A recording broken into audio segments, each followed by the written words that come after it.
So we return to see what's going on here with the Liverpool landing stage.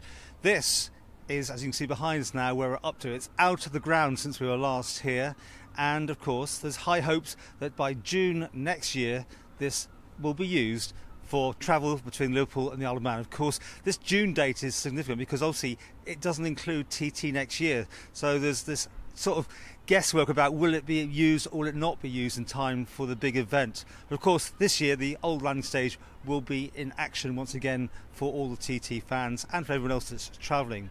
Of course, we have to remember 2016, when this was first sort of put through Tynwald, I think it was around £25 million was the estimate for the costs. Now the latest we have is over 70, and there's still talk that that may yet have to be added to.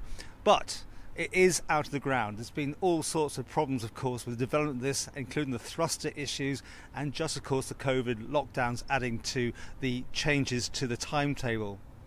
But while we're here, let's talk about TT this year.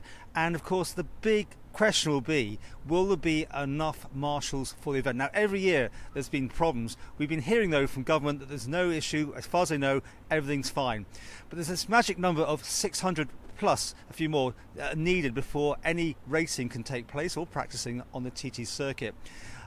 Talking to people in the know, close sources say they think there's going to be a problem, and not just because of a Sunday start this year, because it usually was Saturday, but that was causing problems. So Sunday is our first practice.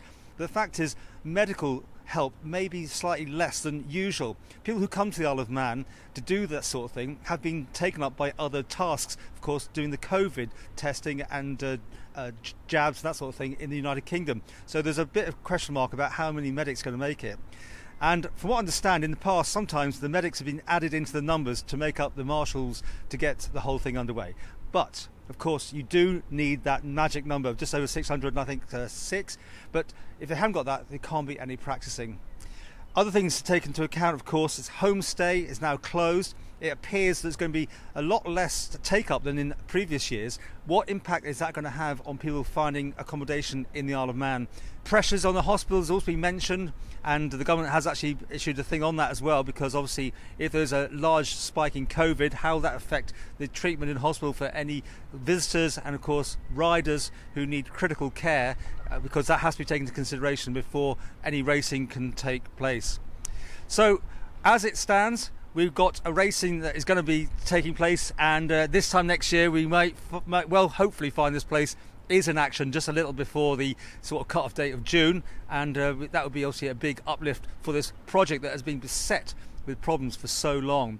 But of course, whatever happens, we have to get off the old berth at some point, and this is the only option available if there wants to be a service into Liverpool. And of course, the new Manxman boat, another interesting sort of issue in here, exactly how that will be used here. Of course, it is meant to be replacing the Ben McCree.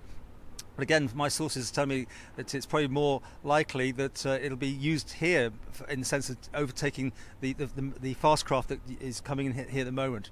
All these things, of course, are speculation. We'll find out in due course. But as it is, as you can see, we now have something tangible to see that's coming out of the ground, ready for an opening, promise for June 2023.